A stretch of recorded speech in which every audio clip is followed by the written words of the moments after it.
Hello friends, आज आपण आपल्या नेक्स्ट लेसनच्या ॲक्टिव्हिटीज बघणार आहोत. ज्या लेसनचं नाव आहे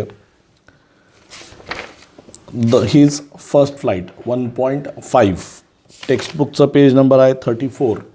टेक्स्टबुकच्या पेज नंबर 34वरती या ज्या ॲक्टिव्हिटीज आहेत या आज आपल्याला सोडवायच्यात. आणि 34, 35, 36 या तिन्ही पेजवरती ॲक्टिव्हिटीज ज्या काय आहेत त्या आज आपण फिनिश करणार आहे. अर्थात आपल्या नेहमीच्या सवयीप्रमाणे त्यातल्या ज्या ॲक्टिव्हिटीज अवघड असतील किंवा ऑफलाईनमध्ये घेण्याच्या असतील त्या आपण स्टार्ट करून ठेवणार आहोत. आता याच्यातला जो पहिला क्वेश्चन आहे पेज नंबर 34वरती, पुन्हा मी माझ्या इन्स्ट्रक्शन्स रिपीट करतो. समोर वही असणं अपेक्षित आहे आणि टेक्स्टबुक पेन पेन्सिल बरोबर असणं अपेक्षित आहे. ज्या गोष्टी सोप्या पद्धतीने फक्त तिथं लिहून घेता येतील त्या तुम्ही तशाच लिहून घेऊ शकता, म्हणजे नंतर तुम्ही त्याला कॉपी डाऊन करू शकता. सेकंड थिंग, ॲक्टिव्हिटी सुरू करण्यापूर्वी एकदा लेसन वाचून घेणं जास्त अपेक्षित आणि चांगलं असतं, जेणेकरून ॲक्टिव्हिटीज सोप्या पद्धतीने कळतात आपल्याला आणि व्यवस्थित कळतात. ठीक आहे. तर आपलं जे पहिलं जो प्रश्न आहे तो आहे state whether the following statements are true or false. हे जे काही स्टेटमेंट्स आहेत हे ट्रू आहेत की फॉल्स आहेत हे आपल्याला सांगायचं आहे. तर त्याच्यातलं पहिलं जे सेंटेन्स आहे, आता लक्षात घ्या याच्यामध्ये ॲग्री डिसॲग्री म्हणलेलं नाही, दुसरं रिझन विचारलेलं नाही. जिथं विचारलेलं नाही तिथं बळ शानपणा करायची गरज आपल्याला नाही आहे. सिम्पली जेवढं सांगितलं आहे तेवढंच मोजकंच काम करायचं. तर whether the following statements are true or false. The young seagull was not confident about the ability of his wings. तो जो यंग सीगल होता त्याला त्याच्या स्वतःच्या पंखांवरती आत्मविश्वास नव्हता की त्याचे पंख त्याला हवेत उंच उडण्यामध्ये, उंच भराऱ्या घेण्यामध्ये मदत करू शकतात किंवा सपोर्ट करू शकतात याचा अंदाज त्याला नव्हता. सत्य आहे, त्याला आपण याला म्हणणार आहे ट्रू. सेकंड आहे the young seagulls parents guided and improved his siblings in art of flying. अर्थात त्याचे जे आईवडील होते त्यांनी त्यांच्या जे काही सिबलिंग्स होते, सिबलिंग्सचा अर्थ त्यावेळेला आपण बघितला होता, सिबलिंग म्हणजे भाऊ बहीण. त्याच्या भाऊ बहिणींनासुद्धा त्यांनी काय केलं होतं, हवेत उडण्याची जे काही स्किल्स आहेत, जे काही कौशल्य आहेत त्याच्यामध्ये त्यांनी त्यांना पारंगत केलेलं होतं किंवा त्याचे स्किल्स, त्याचे आयडियाज, त्याचे टेक्निक्स त्यांनी त्यांना दिलेले होते. तर हे सुद्धा ट्रू आहे. When the young seagull pretended to be falling asleep his parent noticed him. आता जेव्हा तो बहाणे करत होता की मी चक्कर येऊन पडलो किंवा मी झोपलो आहे किंवा मला आता कसं तरीच होतं आहे किंवा मी एकदम आता बेशुद्ध झालो आहे, ह्या सगळ्या गोष्टी ज्यावेळेला तो करण्याचा प्रयत्न करत होता त्याच्या घरच्यांनी पाहिलं पण ॲक्शन मात्र काहीही घेतली नाही. त्यांनी त्याच्यावरती दखल नाही घेतली. बघितलं त्यांनी नोटीस केलं पण त्यांनी ॲक्शन नाही घेतली, त्याला हेल्प नाही केली. तर हे सुद्धा स्टेटमेंट कसं आहे, ट्रू आहे. चौथं स्टेटमेंट आहे flying across the young seagull the mother dropped a piece of fish in to his beak. Beak म्हणजे चोच, आपण त्यावेळेला पाहिलं होतं. तर म्हणतात की तो ज्यावेळेला त्या लेजवरती बसलेला होता आणि त्याची आई जेव्हा समोरनं गेली तर ती त्याच्या चोचेमध्ये एक फिशचा तुकडा काय केलं, टाकून गेली. असं काहीही घडलेलं नव्हतं. त्यामुळे हे स्टेटमेंट कसं आहे, फॉल्स आहे. So this statement it false. First, second, third is true and fourth one is false. असं या 4 ट्रू ऑर फॉल्सचं उत्तर आहे. आता या ठिकाणी असं म्हटलं आहे की कंप्लीट द फॉलोइंग स्टेटमेंट्स. आता हे जे स्टेटमेंट्स आहेत हे आपल्याला कंप्लीट करायचे आहेत की याच्यामध्ये काय काय आहे काय काय नाही. तर हे स्टेटमेंट कंप्लीट करण्यासाठी बहुतांश वेळा आपल्याला टेक्स्टबुकचाच आधार घ्यावा लागतो. टेक्स्टबुकमध्ये जे काही प्रश्न दिलेले असतात किंवा टेक्स्टबुकमध्ये जे काही स्पष्टीकरण दिलेले असतात त्या आधारावरतीच तुम्हाला ते पूर्ण करावे लागतं. तुमच्या मनाने पूर्ण करून चालत नाही. आता या ठिकाणी पहिलं जे स्टेटमेंट म्हणलं आहे ते काय म्हणलं आहे, the seagull is afraid to fly because. आता तो सीगल जो होता तो हवेत उडत नव्हता. कारण त्याचं काय होतं, त्याचं कारण होतं because of his lack of confidence. कारण त्याचा जो आत्मविश्वास होता तो त्याला सपोर्ट करत नव्हता किंवा त्याचा आत्मविश्वास कमी पडत होता. आणि तिथं तुम्ही म्हणू शकता because of his lack of confidence, त्याचा जो काय आत्मविश्वासाची जी कमतरता होती त्या आत्मविश्वासाच्या कमतरतेमुळे, लॅक ऑफ म्हणजे एखाद्या गोष्टीची कमतरता, म्हणजे त्याच्याकडं आत्मविश्वास नव्हतं आणि आत्मविश्वासाच्या कमतरतेमुळं त्याला हवेत उडता येत नव्हतं. आता पुढचा जो प्रश्न आहे तो आहे the young birds are afraid to make their first flight because. आता जे पक्षी असतात, जे छोटे पक्षी, आता या ठिकाणी यंग याचा अर्थ होतो छोटे, म्हणजे जे आत्ता जन्माला आलेत किंवा काही म्हणजे एकदम लहान. यंगचा अर्थ होतो लहान. आपण आपल्या मोठ्या भावाबद्दल किंवा बहिणीबद्दल म्हणताना म्हणतो एल्डर ब्रदर, एल्डर सिस्टर. लहान भावाबद्दल किंवा लहान बहिणीबद्दल म्हणताना माहिती असतं यंगर ब्रदर किंवा यंगर सिस्टर. त्याला स्मॉल म्हणायचं नसतं, स्मॉल ब्रदर स्मॉल सिस्टर म्हणायचं नसतं, बिग ब्रदर बिग सिस्टर म्हणायचं नसतं. ते असतात Elder brother, Elder sister, younger brother, younger sister. Younger comparative degree वापरतात दोन्हीकडे, म्हणजे माझ्यापेक्षा जास्त, माझ्यापेक्षा कमी, माझ्यापेक्षा यंग म्हणजे माझ्यापेक्षा कमी वयाचे, माझ्यापेक्षा जास्त वयाचे, अशी ती कन्सेप्ट आहे.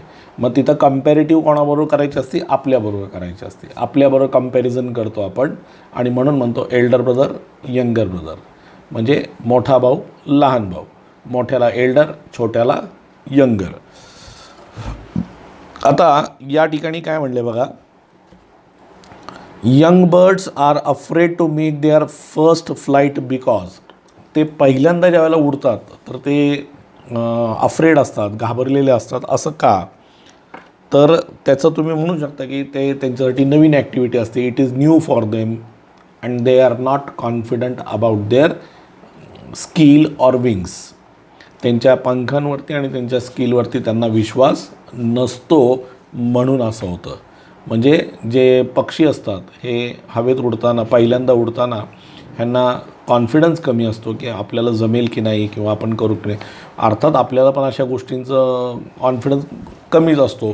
पहिल्यांदा जर आपल्याला गाडी दिली थोडी आपण चालवू शकतो, किंवा पहिल्यांदाच आपल्याला म्हणलं एखादी गोष्ट करा तर आपण वॉटर पार्कमध्ये साधारण आपण गेलो आणि त्या स्लाईडमधनं खाली यायचं असतं तर पहिल्यांदा भीती वाटते. मात्र एकदा येऊन गेलो किंवा दुसऱ्यांदा ती भीती कमी होते आणि नंतर मग आपण ती भीती कमी कमी कमी कमी होत जाऊन मग त्याच्यावरती स्किल्स पण, स्टंट्स करायला लागतो, म्हणजे वेगवेगळे स्टंटसुद्धा दाखवायला लागतो. हे असंच असतं. तर तिथं तुम्ही लिहू शकता flying is new to them and they are unsure of whether they will succeed. त्यांना यश मिळेल की नाही याच्याबद्दल ते साशंक असतात, त्यांना शंका असते. आता या ठिकाणी अनश्युअरसारखा शब्द जर तुम्हाला नाही सुचला तर तुम्ही डाऊटफुल पण म्हणू शकता. तर तुम्ही लिहू शकता they are doubtful whether they will be successful, असं पण तुम्ही लिहू शकता. एकदा रिपीट करतो मी. Flying is new to them and they are doubtful of whether they will succeed. म्हणजे त्यांना डाऊटफुल असतं की ते यशस्वी होतील किंवा नाही, म्हणून ते घाबरतात. आता याच्यातला दुसरा जो प्रश्न आहे तो आहे तिसरा. Human beings find it difficult to face great challenges because. आता ह्युमन बिईंग जे असतात हे मोठे मोठे चॅलेंज स्वीकारताना जरासं घाबरतात किंवा थोडेसे जास्त हे कन्फ्यूज असतात. आता ते का? कारण त्यांना पडण्याची भीती असते. त्यांना असं वाटतं की मी पडेन की काय. मग तिथं सिम्पली तुम्ही लिहू शकता they R afraid of the fear of falling, किंवा तुम्ही लिहू शकता they have fear of falling. त्यांना पडण्याची भीती असते. एवढंच लिहिलं तरी तुम्ही चालणार आहे. आता या ठिकाणी आपण तिन्ही प्रश्नांची उत्तरं पाहिली. पहिल्याचं आपण पाहिलं lack of confidence in one self and the wings. दुसरं आपण पाहिलं की दे are doubtful about their wings and skills. आणि दुसरं ते म्हणजे तिसरं म्हणजे they are afraid of falling. त्यांना पडण्याची भीती वाटते. वाक्यरचना थोडीफार तुम्ही मागं पुढे करू शकता, असं काही नाही आहे. तुम्ही म्हणाल सरांनी आत्ता 2 मिनटापूर्वी काहीतरी वेगळी वाक्यरचना सांगितली, आत्ता काहीतरी वेगळी सांगितली. तुम्ही थोडीफार वाक्यरचना, थोडेफार शब्द, थोडेफार कारणं इकडे तिकडे करू शकता. तुमच्या मनाने पूर्ण करायचं ते. त्यामुळं तुम्हाला असं काही बंधन नाही आहे की तुम्ही हेच लिहा आणि तेच लिहा. ठीक आहे. आता या ठिकाणी काही शब्द दिलेले आहेत. आता या शब्दांचे जे आपल्याला हे करायचे आहेत, शब्दांच्या आधारावरती आपल्याला काही वाक्य बनवायची आहेत. म्हणजे वाक्य हे तुम्ही तुमच्या मनाने बनवू शकता. तुमच्या मनाचीच वाक्य बनवायची आहेत ॲक्च्युली. आणि तुम्हाला त्याचे अर्थ लिहून, आता काय म्हणले बघा, आधी क्वेश्चन काय म्हणले, read the following words carefully. खालील शब्द लक्षपूर्वक वाचा. And make meaningful sentences of your on. आणि तुमच्या स्वतःचे अर्थपूर्ण वाक्य बनवा. फक्त वाक्य नाही बनवायची, तर ती वाक्य अर्थपूर्ण असली पाहिजेत. And write in your notebook. आणि तुमच्या वहीमध्ये लिहून काढा. अर्थात आपल्याला सगळ्याच ॲक्टिव्हिटी वहीमध्ये लिहून काढायच्या आहेत. साध्या ट्रू ऑर फॉल्स वगैरे सोडलं तर ते लिहू नका, पण जिथं ते ॲग्री डिसॲग्री वगैरे होतं ते सगळं वहीमध्ये लिहिणं अपेक्षित आहे. तर हे सगळे शब्द तुम्हाला काय करायचे आहेत, वहीमध्ये लिहायचे आहेत. आणि वहीमध्ये लिहून तुम्हाला त्याचे अर्थ लिहून, मराठीत लिहा, इंग्लिशमध्ये लिहा, त्याचे अर्थ लिहून तुम्ही त्याला तुमच्या शब्दांमध्ये तुम्हाला वाक्य बनवायची आहेत. आता पहिला जो शब्द आहे बघा, काय येतो, पहिला शब्द आहे तो कलरफुल. सगळे शब्द दिलेले आहेत, 6 शब्द दिलेले आहेत, म्हणजे 6 वाक्य तुम्हाला बनवायची आहेत. पहिलं वाक्य आहे, पहिला शब्द आहे प्लेंटिवली. आता प्लेंटिवली हा जो शब्द आहे याचा अर्थ काय होतो की एकदम प्लेनली, म्हणजे एकदम साध्या पद्धतीने असा जो असतो त्याला आपण प्लेंटिवली म्हणतो. काय म्हणतो आपण त्याला? प्लेंटिवली म्हणतो. तर प्लेंटिवलीला तुम्ही म्हणू शकता की आपण याच्यातलं पण वाक्य घेऊ शकतो एखादं. आता या ठिकाणी बघा, एक्सप्रेसिंग सॉरो. प्लेंटिवली म्हणजे काय? एक्सप्रेसिंग सॉरो म्हणजे दुःख व्यक्त करणे. म्हणजे ही वॉज प्लेंटिवली क्राईंग म्हणा तुम्ही. म्हणजे तो रडून आपले दुःख व्यक्त करत होता किंवा तो दाखवत होता, असंही तुम्ही म्हणू शकता. किंवा तुम्ही एखादा शब्द त्याला ॲडवर्बचं वर्ब आहे असं पण थोडंफार चेंजेस करू शकता. म्हणजे थोडक्यात ही वॉज प्लेंटिव्ह म्हणजे तो त्याचे दुःख दाखवत होता असंसुद्धा तुम्ही म्हणू शकता. त्याच्यातसुद्धा तुम्ही हे करू शकता. पान नंबर 32वरती ग्लोसरीमध्ये त्याचा मिनिंग आहे बघा प्लेंटिव्हचा. एक्सप्रेसिंग सॉरो म्हणजे तो त्याचे दुःख काय करत होता, तर समाजाला दाखवत होता किंवा तो त्याच्या आईवडिलांना त्याचे दुःख दाखवत होता. प्लेंटिवलीला दुसरा, जसं मी तुम्हाला अर्थ सांगितला की दुःख व्यक्त करणे किंवा दुःखाने सांगणे, तर तुम्ही असंही म्हणू शकता, he plaintively announced the news of his brother's death. त्यांनी त्याच्या वडिलांच्या किंवा भावाच्या किंवा माईच्या, म्हणजे कोणाचंही नाव तुम्ही तिथे टाकू शकता. आता जसं मी वाक्य सांगितलं ते आता मी ब्रदर्स म्हटलं, तर he plaintively announced the news of his brother's death असं वाक्य तुम्ही घेऊ शकता की त्याने आपल्या भावाच्या निधनाची बातमी अतिशय दुःखाने आम्हाला सांगितली. तर वाक्य परत सांगतो बघा, he plaintively announced the news of his brother's death. ब्रदर्सला अपोस्ट्रॉफी एस लावायचा. ब्रदर्सला काय पाहिजे आपल्याला? अपोस्ट्रॉफी एस पाहिजे. म्हणजे भावाच्या निधनाची, ब्रदर्स डेथ. आता दुसरा जो शब्द आहे तो आहे मॉन्स्टरस. दुसरा शब्द काय? मॉन्स्टरस. मॉन्स्टर्स म्हणजे असं एकदम शॉकिंग, धक्कादायक जे असतं ना, म्हणजे एकदम भयानक असं त्याला आपण म्हणतो. वाक्य लिहून घ्या, मी सांगतो. It was Indeed monstrous. Indeed INDEED. काही लोक INDID डीड लिहितात, तसं नाही. इंडीड म्हणजे INDEED. Indeed. Monstrous to her. monstrous to her to have been hiding the family wealth. म्हणजे त्याच्या घरच्यांनी त्यांच्याकडनं जे काय घरातली संपत्ती होती ती लपवून ठेवली होती. ही त्याच्यासाठी एकदम शॉकिंग न्यूज होती किंवा एकदम धक्कादायक बातमी होती. एवढं अवघड वाक्य जरी तुम्ही नाही घेतलं तरी चालेल. I saw a monstrous accident किंवा I heard a monstrous news. एकदम सिंपल वाक्य. He heard a monstrous news म्हणजे एकदम शॉकिंग न्यूज त्यांनी ऐकली. त्याच्या पुढचा शब्द आहे बेकॉन. आता बेकॉन म्हणजे खुणवणे. बेकॉन म्हणजे खुणवणे. तर त्याचा मराठीत अर्थ लिहायचा झाला तर तुम्ही खुणवणे लिहू शकता. इंग्लिशमध्ये लिहायचं झालं तर टू कॉल म्हणू शकता. To call. बेकॉन शब्दसुद्धा आपल्याला गेलेला आहे त्याच्यामध्ये. सगळे शब्द पुस्तकातलेच आहेत त्यामुळे सगळे शब्द गेलेले असणार आहेत. फक्त त्यांचे हे बघा इथं पान नंबर 33वरती खाली दिले आहे बघा. To give a signal to move near or to follow. म्हणजे आपण म्हणतो ना चलो आ जाओ मेरे पीछे, तसा तो अर्थ आहे त्याचा बेकॉन म्हणजे. तर बेकॉनला तुम्ही लिहू शकता my friend was beckoning me in the lecture.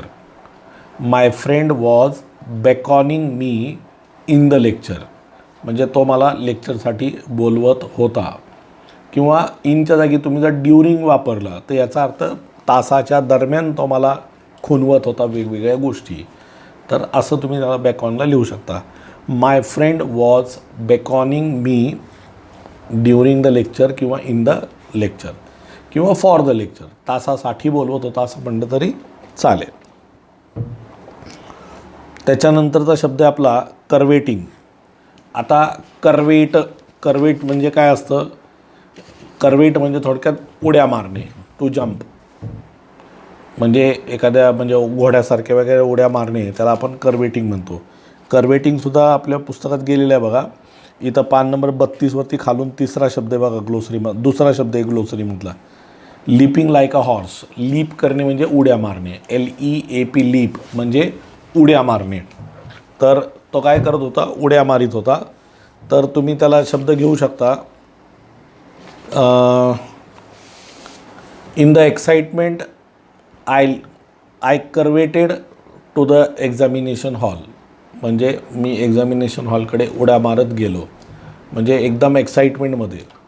किंवा I curvetted to the office for my result म्हणजे मी माझ्या रिझल्टसाठी उड्या मारत ऑफिसपर्यंत गेलो असं तुम्ही लिहू शकता. 4 शब्द झाले आपले. प्लेंटिवली झाला, मॉन्स्टर झाला, बेकॉन झाला आणि कर्वेटिंग झाला. आता त्याच्या पुढचा शब्द आहे वेट.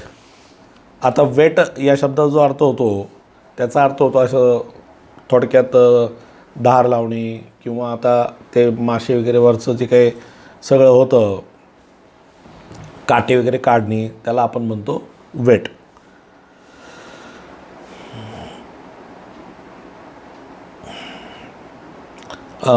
वाक्य लिहा. We had some tasty hot starters. We had some tasty hot starters to whet WHET whet our appetite. Appetite APPETITE appetite म्हणजे भूक म्हणजे जी इच्छा असते ना एखादी वस्तू खाण्याची ती. हॉटेलमध्ये आपण गेलो की एक मेनू कार्डमध्ये वेगळा सेक्शन असतो ॲपेटायझर्स म्हणून ज्याच्यामध्ये सूप पापड हे सगळ्या गोष्टी दिलेल्या असतात. या सगळ्या काय करतात भूक वाढवण्यासाठी मदत करतात. तर appetite for food. Appetite for food म्हणजे आम्ही काय करत होतो ते सगळं करत होतो म्हणजे शार्पिंग करत होतो कशासाठी तर आमची भूक वाढवण्यासाठी. सोर म्हणजे उंच भराऱ्या घेणे हवेत उंच उडणे. तर तुम्ही लिहू शकता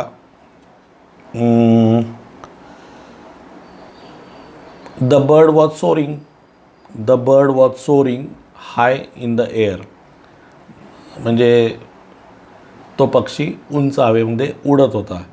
किंवा तुम्ही सरळ लिहू शकता की the bird soared in to the air. तो पक्षी हवेत उडून गेला.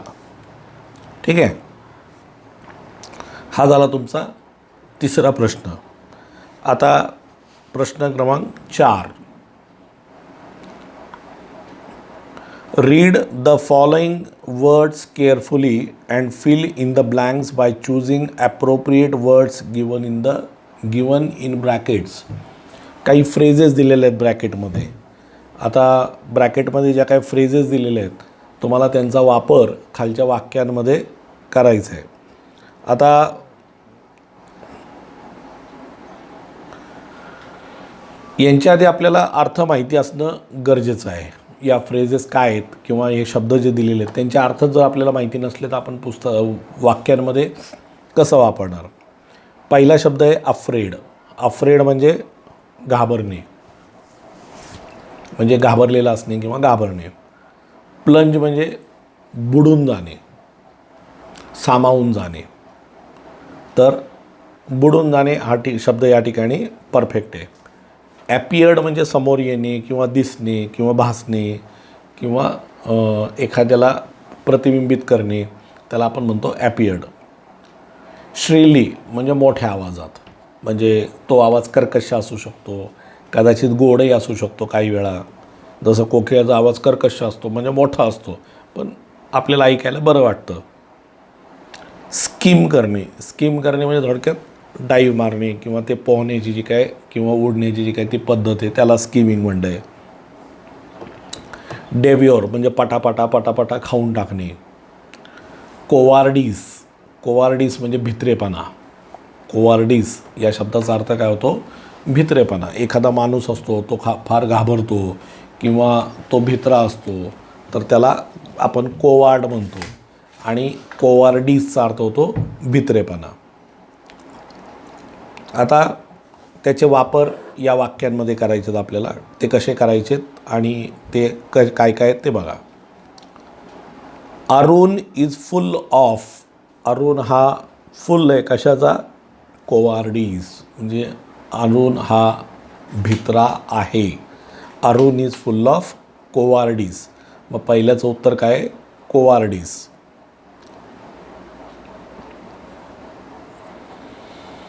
The violin played very shrilly and merrily. Shrilly म्हणजे मोठ्या आवाजात, अँड मेरीली म्हणजे सुंदर, म्हणजे कानाला ऐकायला सगळं बरं वाटेल अशा पद्धतीचं. तर पहिल्याचं उत्तर काय बघितलं आपण? कोवार्डिस. दुसऱ्याचं उत्तर काय पाहिलं आपण? Shrilly. Ravi said are you really dash off the dark. मग are you really afraid of the dark, म्हणजे तू खरोखरच अंधाराला घाबरतोस का? The whole village plunge into darkness, म्हणजे पूर्ण गाव हे अंधारामध्ये बुडून गेलं. थोडक्यात लाईट गेली आणि संपूर्ण जो परिसर होता तो अंधारामध्ये बुडून गेला.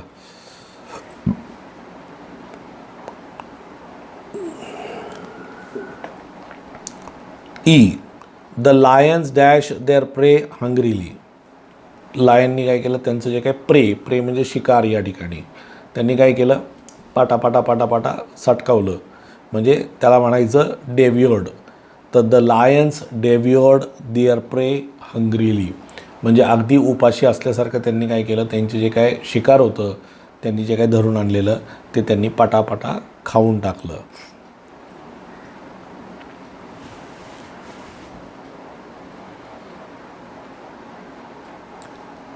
ही skimmed through the report. Skimmed through म्हणजे त्यांनी थोडक्यात वाचून काढलं. ते एखाद्या गोष्टीतनं निघून जाणे म्हणजे थोडक्यात त्यांनी ते पूर्णपणे वाचून काढलं. हे अलंकारिक भाषा आहेत, म्हणजे हे साधं वाक्य नाही, हे अलंकारिक वाक्य आहे.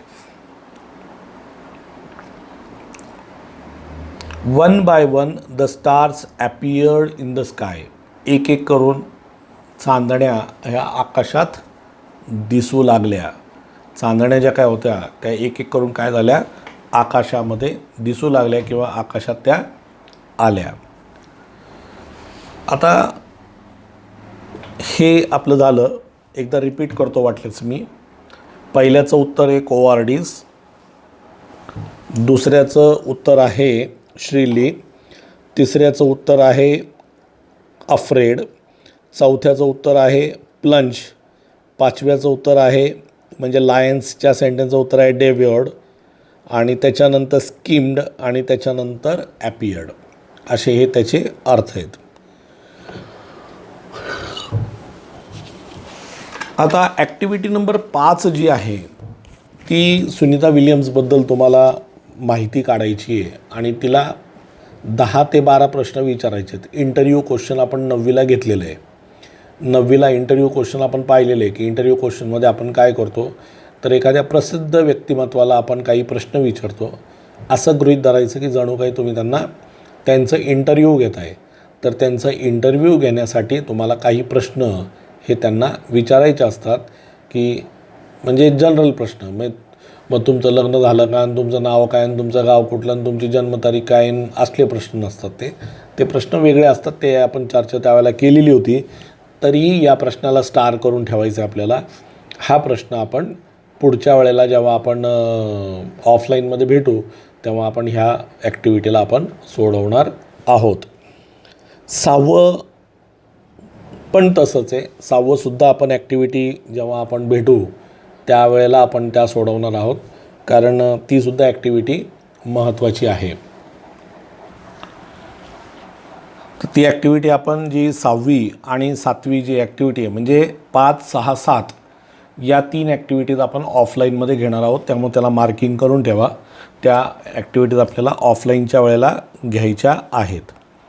आता लँग्वेज स्टडी हा प्रकार आपण सुद्धा 9वीला पाहिलेला आहे. सगळा व्यवस्थित डिटेलमध्ये आपण या सगळ्यांचा अभ्यास केला होता. तरी आपण पुन्हा एकदा त्याचा अर्थ पाहूयात आणि पुन्हा एकदा ती ॲक्टिव्हिटी आपल्याला दिलेलीच आहे तर आपण ती सोडूयात. काय म्हणले बघा, there are words that have same pronunciation but differ in spelling. काही शब्द असे असतात की ज्यांचा उच्चार सारखा असतो परंतु त्याचा अर्थ मात्र वेगळा असतो. म्हणजे उच्चार हा सारखा असतो परंतु त्याचा अर्थ मात्र वेगळा असतो. स्पेलिंग पण वेगळं असू शकतं, म्हणजे डिफर इन स्पेलिंग्स. आता त्यांनी इथं फक्त स्पेलिंगबद्दल सांगितलं आहे, पण अर्थसुद्धा त्याचे काय असतात, वेगळे असतात. They are called homophones. त्यांना काय म्हणतात, होमोफोन्स. ॲक्च्युली होमो म्हणजे सेम. होमोचा अर्थ काय होतो, सेम. फोन म्हणजे होतो साऊंड. हे कसं लक्षात ठेवायचं ते सांगतो मी तुम्हाला. होमोचा अर्थ काय होतो, सेम. जसं होमोफोन, होमोग्राफ. होमोचा अर्थ होतो सेम आणि फोन म्हणजे साऊंड. म्हणजे साऊंड ज्याचे कसे आहेत, सेम आहेत. स्पेलिंग मात्र कसे आहेत, वेगळे आहेत. अर्थ कसे आहेत, वेगळे आहेत. यांना आपण म्हणतो होमोफोन्स. आता हे जे होमोफोन्स आहेत या होमोफोन्सला आपण कशा पद्धतीने लिहितो आहे बघा. त्यांनी फॉर एक्झाम्पल दिले फेअर, फेअर. आता FAIR फेअर आणि FARE फेअर. FAIR फेअरचा अर्थ होतो गोरा किंवा योग्य, आणि FARE फेअरचा अर्थ होतो टॅक्सीचं भाडं, रेल्वेचं भाडं, बसचं भाडं, विमानाचं भाडं. त्याला आपण म्हणतो FARE फेअर. ट्रॅव्हलिंगचं असतं त्यालाच बरं का.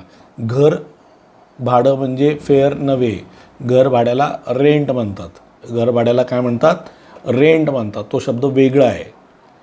आणि फेअर म्हणजे तुम्ही एखाद्या ट्रॅव्हलिंगसाठी जो तुम्ही खर्च देता, म्हणजे तुम्ही रिक्षामध्ये जाता, तुम्ही टॅक्सीमध्ये जाता, तुम्ही ट्रेनमध्ये, विमानामध्ये, बसमध्ये, कॅबमध्ये तुम्ही जे जाता त्याला आपण फेअर म्हणतो, FARE फेअर.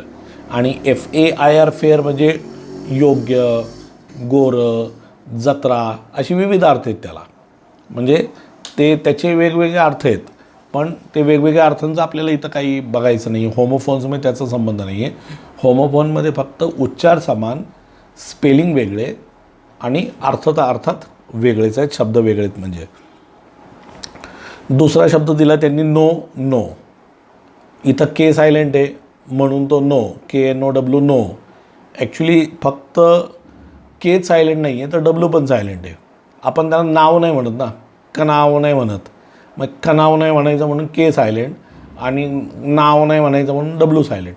म्हणजे त्याच्यामध्ये के आणि W हे दोन्ही वर्ड कसे आहेत, सायलेंट आहेत.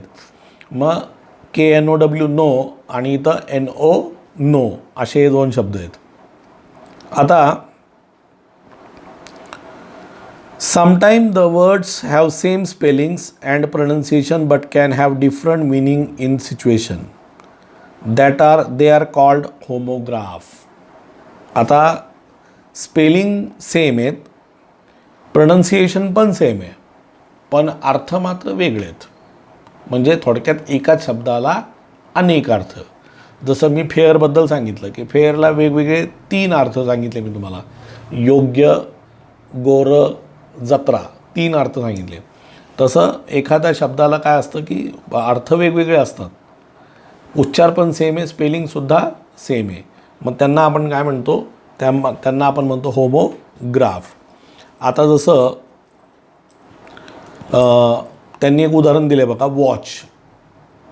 आता वॉच म्हणजे काय, बघणे. वॉच म्हणजे बघणे आणि दुसरं वॉच म्हणजे घड्याळ. एक वॉचचा अर्थ काय झाला, घड्याळ, आणि दुसऱ्या वॉचचा अर्थ काय झालं, बघणे. म्हणजे 2 वेगवेगळे अर्थ झाले.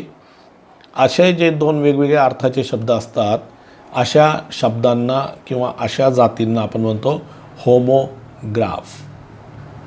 म्हणजे होमोग्राफ, होमोफोन. होमोफोन कशाला म्हणायचं, same pronunciation, different spelling, different meaning. आणि होमोग्राफ कशाला म्हणायचं, तर same spelling, same pronunciation, different meaning, ह्याला म्हणायचं होमोग्राफ.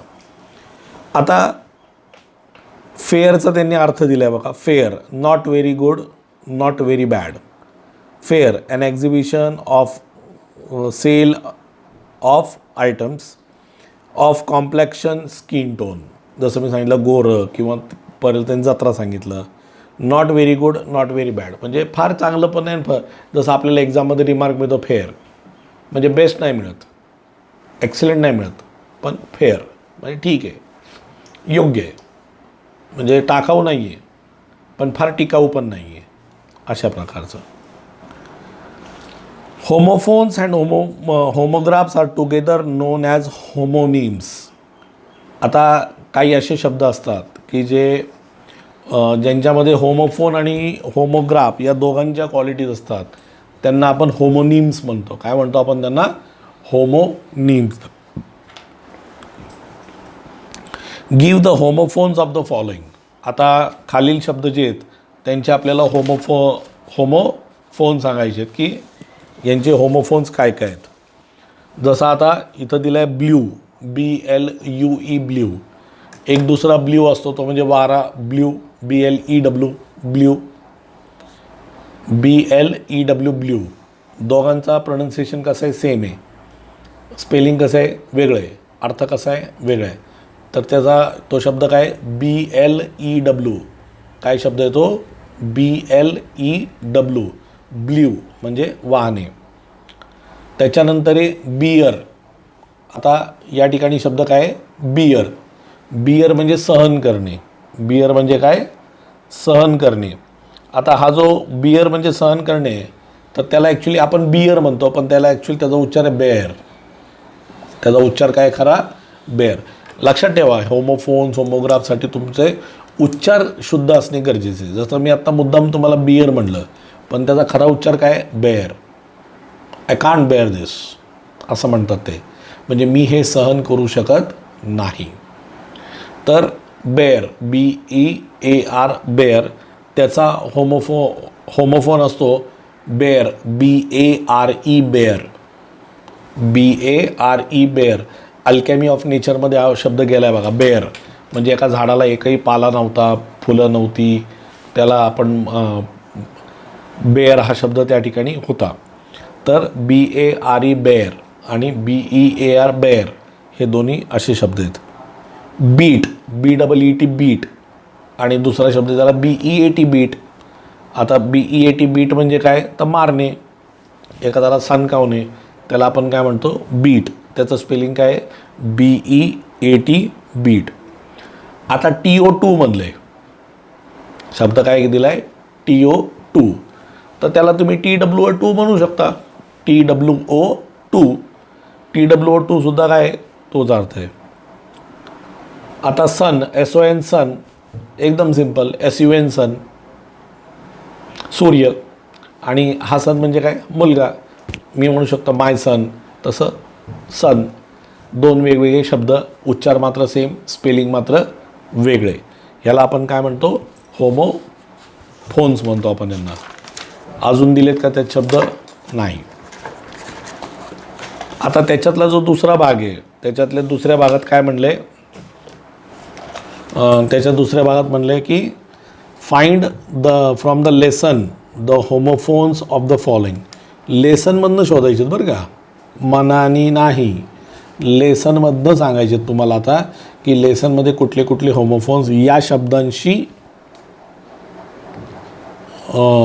जुळणारे आहेत, म्हणजे या शब्दांचे होमोफोन शोधायचे.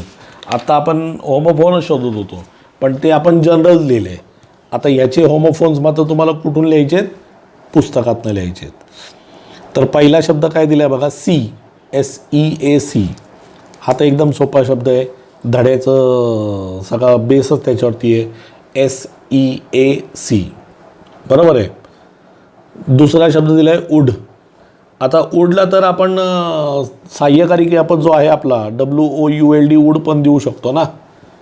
WOULD उड जो असतो हा सुद्धा काय त्याला होमोफोन असू शकतो. आता देअर. आता देअरला नेहमीच देअर समानार्थी शब्द वापरला जातो, तो म्हणजे THEIR देअर. म्हणजे लोक कन्फ्यूजसुद्धा होतात की THEIR देअर कुठला आणि THERE देअर कुठला. ह्याच्यामध्ये भरपूरसं कन्फ्युजनसुद्धा समाजामध्ये नेहमीच असतं. लोकांना वापरायचं असतं काहीतरी वेगळं आणि लोक वापरतात काहीतरी वेगळं. सीन. आता हा जो सीन आहे त्या सीनला SEEN सीन वापरता येईल आपल्याला. म्हणजे SCENE सीन म्हणजे दृश्य आणि SEEN सीन म्हणजे पाहणे. वन, WON त्याला आपण ONE वन देऊ शकतो. वन है ना, ONE वन. त्याला वन पण वोन म्हणतो, वोन नाही वन. त्याचा उच्चार काय खरा? One, ONE one. Friends, homophone आणि होमोग्राफमुळे आपले उच्चार पण सुधारतात बरं का. म्हणजे उच्चारांमध्ये पण शुद्धता येते, कारण आपल्याला त्याचं रिसेम्बलन्स जमतं. आता आपण ONE वनला कधी वन नाही म्हणत, वन म्हणतो, वन. तसं WONले वन म्हणतो आपण, वोन, वोन म्हणतो, वन. आय. आता आयला तर समानार्थी होमोफोन आय म्हणजे मी हा देऊ शकतो ना, आय, ओनली आय. आता पीस, PEACE पीस म्हणजे शांतता आणि PIECE पीस म्हणजे तुकडा. दोन्ही कसे समानार्थी शब्द आहेत.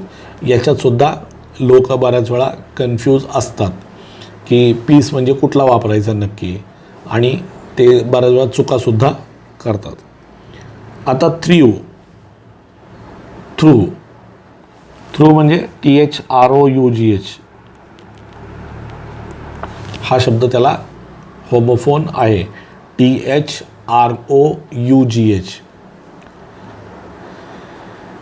Hence.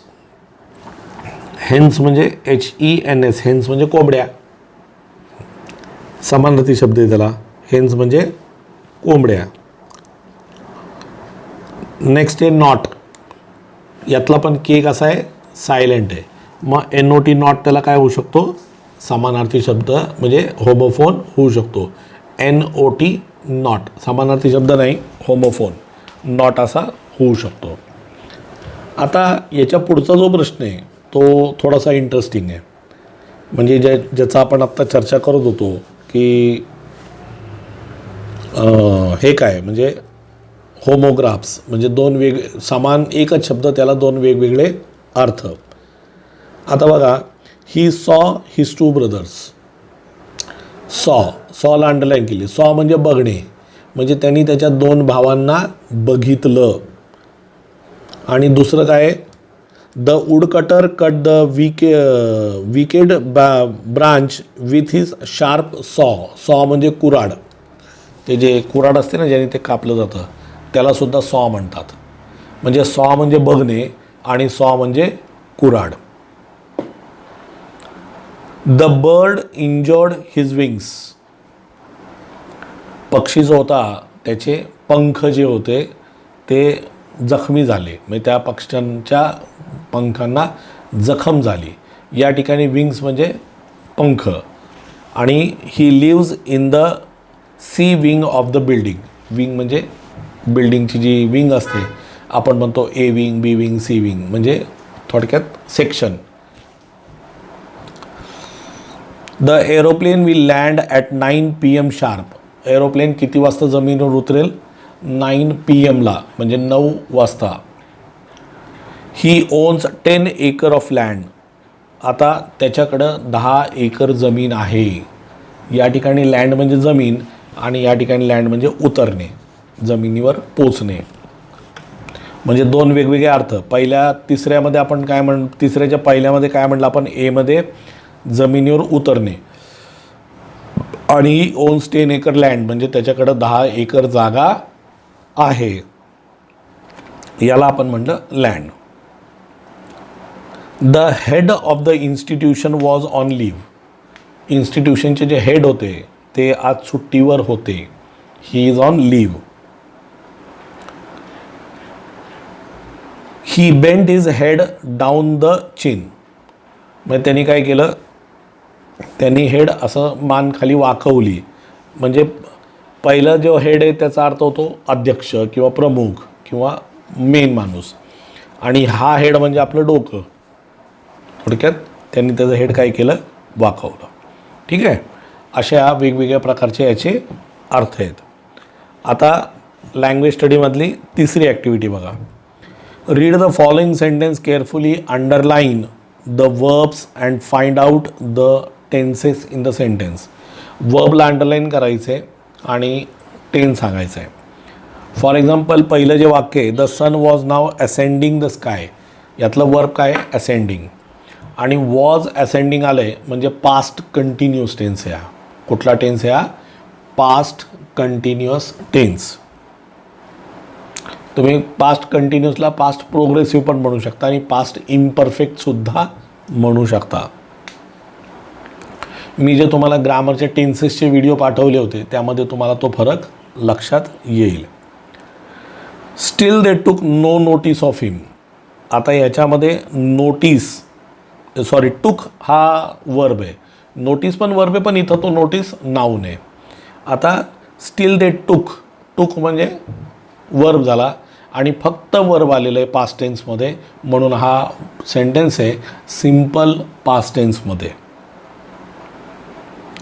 She is standing on a little high hump of the plateau. She is standing, is standing म्हणजे present progressive tense, present imperfect tense किंवा प्रेझेंट कंटिन्युअस टेन्स, आणि त्यातला वर्ब आहे स्टँडिंग. स्टँडिंगला अंडरलाईन करायचं, वरच्या वाक्यात टूकला अंडरलाईन करायचं, त्याच्या वरच्या वाक्यात असेंडिंगला टिकमार्क करायचं.